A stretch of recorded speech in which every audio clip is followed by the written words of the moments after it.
The Agriculture Department has imposed quarantine measures around the Humansdorp area in the Eastern Cape. They're stopping the movement of cloven-hoofed animals like cows, sheep and goats because several farms there now have identified cases of foot and mouth disease. The disease doesn't affect humans.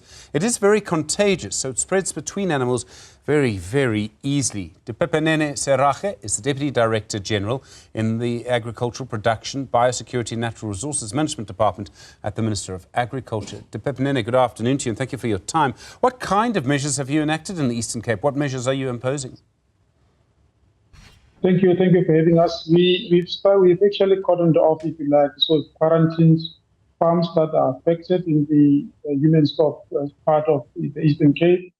And we've also ensured that within 10 kilometer radius from the, what we call an index farm, the farm that first had this outbreak and the adjacent farms. So we're cutting off movement and restricting movement from around that area. And cattle, livestock, or cloven-hoofed animals, that will be your goat, sheep, cattle. Well, the restriction is high there, so we're not allowing movement in and out of that area within 10 kilometer radius. I made the point that this disease is incredibly contagious. Do we know where it got started, where this outbreak has come from?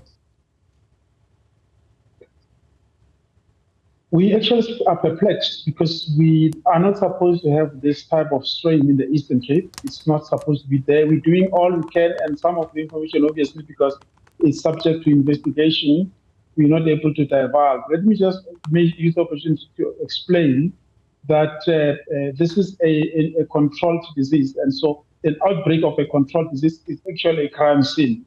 So we are looking into how it could have gotten there.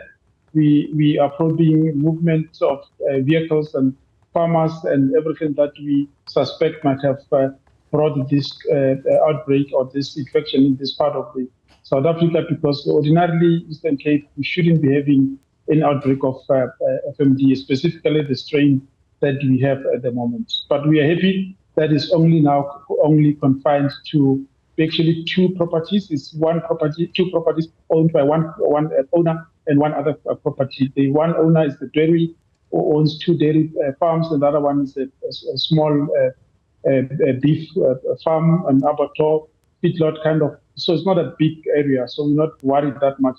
But we're worried about how it got there, and we try by all means to ensure that we isolate and we identify what could have led the infection to this part of South Africa.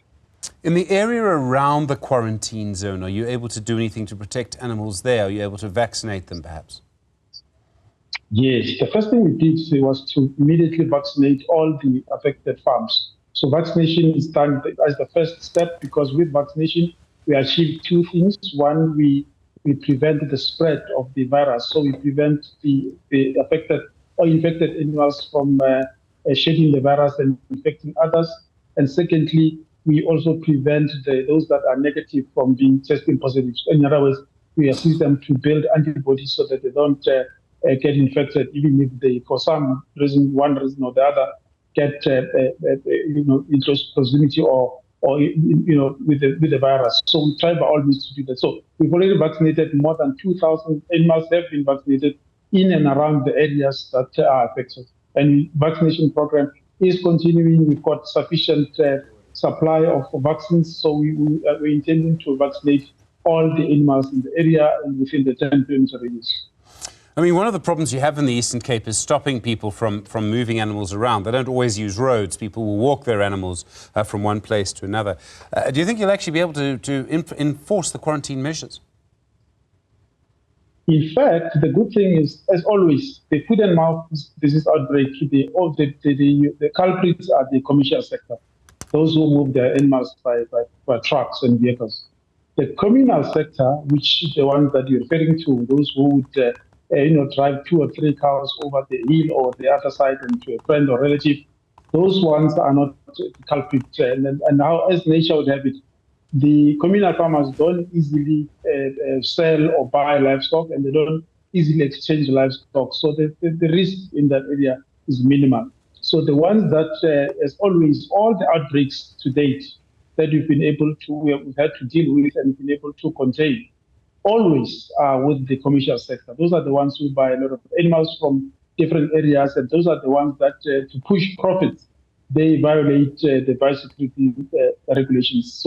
So luckily, those that are in the communal space, those who own 4, 5, 20 head of cattle, those are not the high risk at this stage, and those will not willy-nilly move animals. But even that said, we try by all means to educate them and to ask them not to move animals. I think what needs to happen here, and if everybody were adhering to this basic biosecurity principle of ensuring that 1 month passes before you introduce new cattle to your other head. So if you come from an auction, you bought cattle, you isolate them for 30 days, for a 1 month actually. So after you've isolated them, if they don't show any lesions and they don't show any limping, you then can introduce them gradually to the main head. That's what needs to be done by farmers, and pushing profits, they short circuit this process. We know from history how difficult this disease is. You made the point that it's quite rare in the Eastern Cape. Often you have cases in Limpopo for various reasons. Are there any other measures you're looking at this stage? I mean, obviously it's a very isolated outbreak. You'll hope the quarantine works, the vaccination works. I mean, is there anything else you can really do to stop it? I don't know if there is. There is. We're looking into research, different processes. In fact, this year we've started research projects. As we know, this strain comes from buffaloes.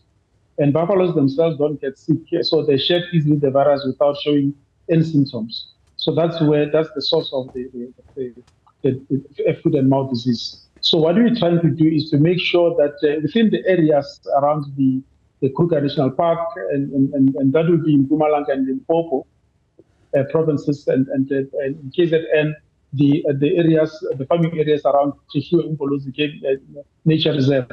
In those areas, we're going to ensure that we have the abattoirs, and we create facilities and infrastructure to ensure that people in those areas can trade in animals around those areas without having to move them to other areas. Because some animals in those areas might be infected but not be showing symptoms. So unfortunately, when they move to other areas, then that's when the disease spreads. So simply put, apart from research that we are conducting to look into what can be done with the buffaloes and all the other research that is ongoing, the easiest is the low-hanging fruit, and which is what we're going to be doing this year, is to ensure that we build infrastructure, we build facilities around those areas to ensure that farmers in the areas surrounding Kruger National Park, be it in Mpumalanga, be it in Limpopo, and the areas that are surround the Tshishwe Umbolozi Nature Reserve, we ensure that farmers, cattle farmers and livestock farmers in those areas are able to trade in their livestock in those areas without having to sneak them into the areas where they're not supposed to move them to. Dipepenene Serage, thank you. Deputy Director General in the Department of Agricultural Production, Biosecurity and Natural Resource Management in the Agriculture Department. Really do appreciate the time.